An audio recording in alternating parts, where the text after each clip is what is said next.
እውነትን ማዳፈን፣ እውነትን ማጨለም፣ እውነትን ሐሰት ማለት የሚታየውን ነገር እንደማይታይ ያደረጉ ማራከስ መቁጠር ዛሬ ላይ የመጣ ነገር አይደለም፣ ከጥንት የነበረ ነው። ሰዎች የማይወዱትን የማይፈልጉትን ነገር ብናሳያቸው ማየት አይፈልጉም። ለምን? ማየት ስለማይፈልጉ። ለምን? ማወቅ ስለማይፈልጉ። ኢግኖራንት ስፒሪት ስላላቸው ማለት ነውና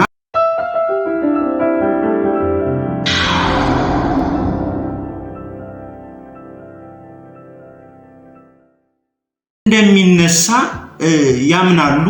ግን የሚያምኑበት መንገድ በቃ እውነትን ለማዳፈን፣ እውነትን ለማጥፋት፣ እውነትን አላምንሽም አልቀበልም የሚል አይነት ማመን ነውና ይሄን ነገር ነው ሸር ላደርጋችሁ ዛሬ ከበዓሉ ጋር በተያያዘ የመጣሁት። ምንድነው አንዳንዴ እውነቱ ጋር ወጥቶ እውነቱ ፈጦ እውነቱ እየታየ ለሰዎች ግን ላይታይ ይችላል፣ ላይገባቸው ይችላል። እንደውም ያንን እውነት ለማደብዘዝ፣ ለመከለስ፣ ለመደለዝ የማይሞክሩት ነገር የለምና እንደዛ ሲሆን ልክ ቋንቋችን ስለሚደበላለቅ ነገሩን ለማስረዳት መሞክር ሳይሆን ትንሽዬ የጽሞና ጊዜ ነው መስጠት የሚያስፈልገን። ትንሽዬ ነገሩን እስኪ ራሳቸው ይዩት ብለን ለሌሎቹ መስጠት ነው የሚያስፈልገን።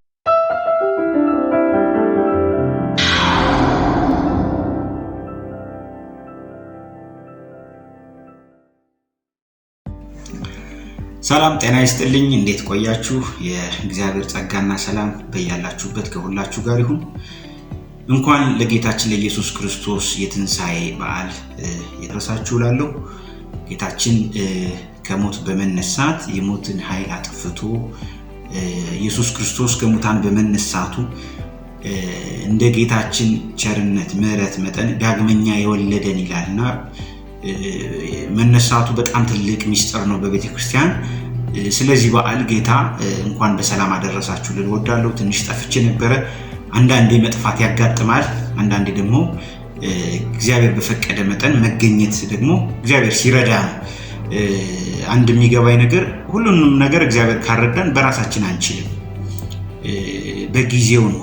ለሁሉም ነገር ጊዜ ያለው እንደሚለው ጠቢቡ ሰለሞን ለመናገር ጊዜ ያለው፣ ለመገኘት ጊዜ ያለው፣ ለመጥፋት ጊዜ ያለው፣ ዝም ለማለት ጊዜ ያለውና ዛሬ ምንድነው በተለይ ከትንሣኤው ጋር በተያያዘ ይህንን የትንሣኤ ስለ በዓሉ ሳይሆን ስለ ጌታችን ትንሣኤ ገና በህይወት እያለ እኮ ገና በህይወት እያለ እነሳለሁ ሲል ነበረ እና ብለው ወታደሮችን ጠባቂዎችን በመቃብሩ እንዲጠብቁት አደረጉ የአይሁድ የሸንጎ አባላት። እና እዛ ላይ በጣም የሚገርመኝ ነገር አለ። ምንድነው እንደሚነሳ ያምናሉ።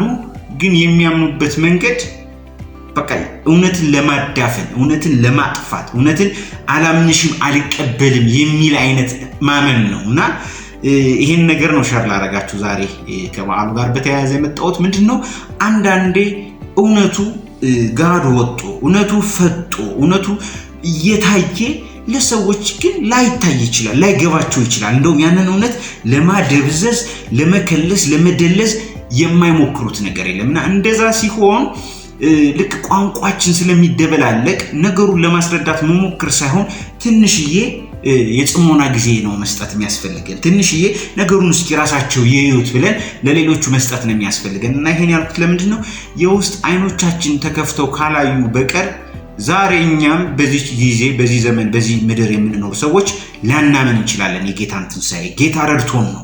ጌታ የውስጥ አይኖቻችንን ከፍቶልን ነው የትንሣኤው ነገር በጣም ደስ የሚለን እና እውነትን ማዳፈን፣ እውነትን ማጨለም፣ እውነትን ሐሰት ማለት የሚታየውን ነገር እንደማይታይ ያደረጉ ማራከስ መቁጠር ዛሬ ላይ የመጣ ነገር አይደለም፣ ከጥንት የነበረ ነው። ሰዎች የማይወዱትን የማይፈልጉትን ነገር ብናሳያቸው ማየት አይፈልጉም። ለምን? ማየት ስለማይፈልጉ። ለምን? ማወቅ ስለማይፈልጉ። ኢግኖራንት ስፒሪት ስላላቸው ማለት ነውና ጌታ ምህረት ያድርግ። ስለዚህ ስለ ኢግኖራንት ስለሆነ ስፒሪት በተለይ በእኛ ሀገር በዚህ ትውልድ ለማወቅ ያለ መፈለግ ነገሩ እንዲህ ይሆንን ብሎ ያለ መጠየቅን ስፒሪት ጌታ ይሰባብርልን። ለማወቅ ጆሮቻችን የተከፈቱ ልባችን የተከፈተ እውነተኛውን ነገር ለማወቅ ለመጠየቅ ነገሩ ይሄ ነው ነገሩ ይሄ ነው እንደ ቤሪያ ሰዎች ልባችን የሰፋ ጌታ ያደርግልን። እኛም ኃይላችንን መጨረስ የለብንም። ምንድነው የሚለው? እንናገራለን የተናገርነውን የሚሰሙ ከሆነ ኦልሬዲ ጌታ እንዲሰሙ አርጓቸዋል ማለት ነው። ካልሆነ ግን የእንቅልፍና የአዚም መንፈስ አድሮባቸዋል ማለት ነውና ይሄ የትንሣኤ በዓል በመብላት በመጠጣት ብቻ ኢንጆይ የምናደርገው ሳይሆን በመንፈስ ሐሴት የምናደርግበት እግዚአብሔር ለኛ ያደረገው በሞቱ ብቻ ሳይሆን በትንሣኤ ያደረገውን የምናስብበት ይህን ሳምንት ይህን ሰሞን ብቻ ሳይሆን በቃ በቀረልን እድሜ የጌታን ትንሣኤ ትሬዠር የምናደርገው የምንደሰት ጌታ ያድርገን እላለሁ። ስለሰማችሁኝ አመሰግናለሁ። ጌታ በረዳኝና በፈቀደ መጠን ወደ እናንተ ለመምጣት ፈልጋለሁ። እኔም በጣም ኢነርጄቲክ ስለመሆን በጣም ኃይሌ ስለሚታደስ የጌታን ነገር ሼር ሳረግ እንደዚህ አዳዲስ ነገር ያገኘ ወደ እናንተ ስመጣ ደስ ስለሚለኝ ለኔም ጸልዩልኝ። ጌታ እንዲረዳኝ ቃል እንዲሰጠኝ መናገር የሚገባኝን ነገር እንድናገር ሰዎችን የሚያንጽ ሰዎችን የሚባርክ ሰዎችን የሚያቀና ነገር ከኔ እንዲወጣ የጠፉትን የሚፈልግ ነገር ከኔ እንዲገኝ የጌታ ጸጋ እንዲበዛልኝ ጸልዩልኝ ይላል። ስለሰማችሁኝ አመሰግናለሁ። የጌታ ጸጋና ሰላም ከሁላችሁ ጋር ይሁን።